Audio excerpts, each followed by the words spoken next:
I want to tell you about one of the most beautiful spiritual blessings I have ever seen.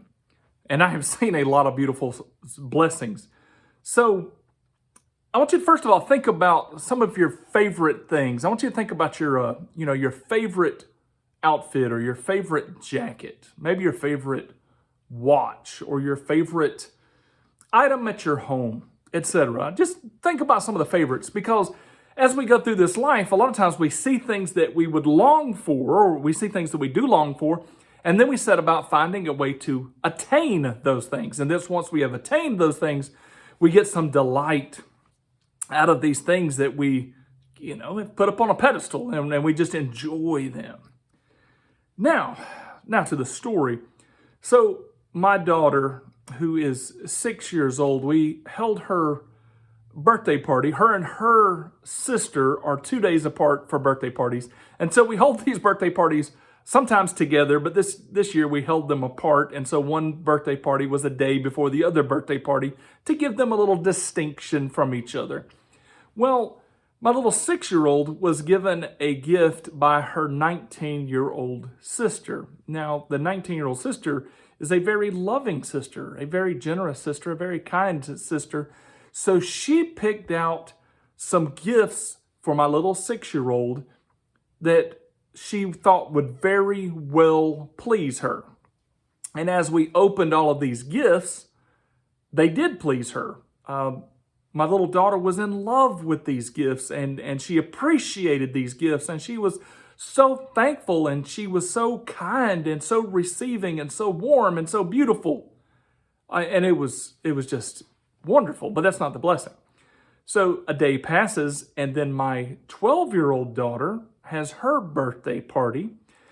And as we're opening gifts, you find that the 6-year-old that had received a gift just a day before, one of the gifts that she loved, that she gave to her 12-year-old sister.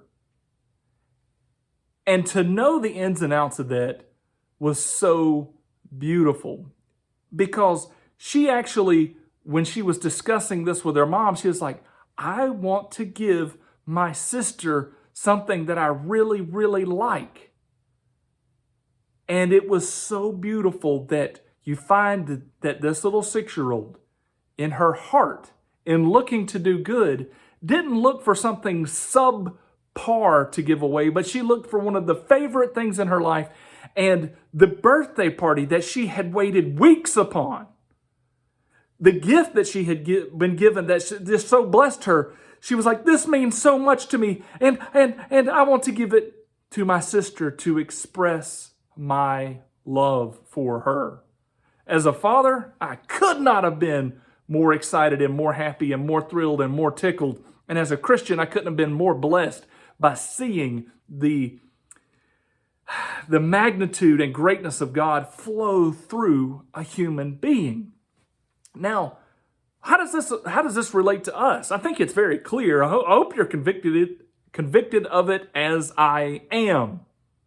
I see that and I'm like, wow, would I give my favorite stuff away? Like, I'll give people stuff, and, like, let's give them some cash. That's the easiest thing. And then you have to put a little more effort in when you find them actual, presents to give them. But would I give them my favorite stuff?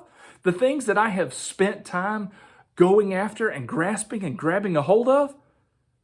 But the whole of this points to the fact of, where do we put value in life? Are we putting our value upon stuff? Or are we putting our value upon other human beings? In this little 6-year-old's eyes, her sisters were much more important than her stuff, because she took the greatest, or one of the greatest things that she possessed, and immediately gave it to someone else in her life. And I pray that as Christians, that you and I will begin to see more clearly that we need to put more value in the relationships around us, and we need to be less clingy to the goods of this life that are going to pass anyway. God, please help us to see through the denseness.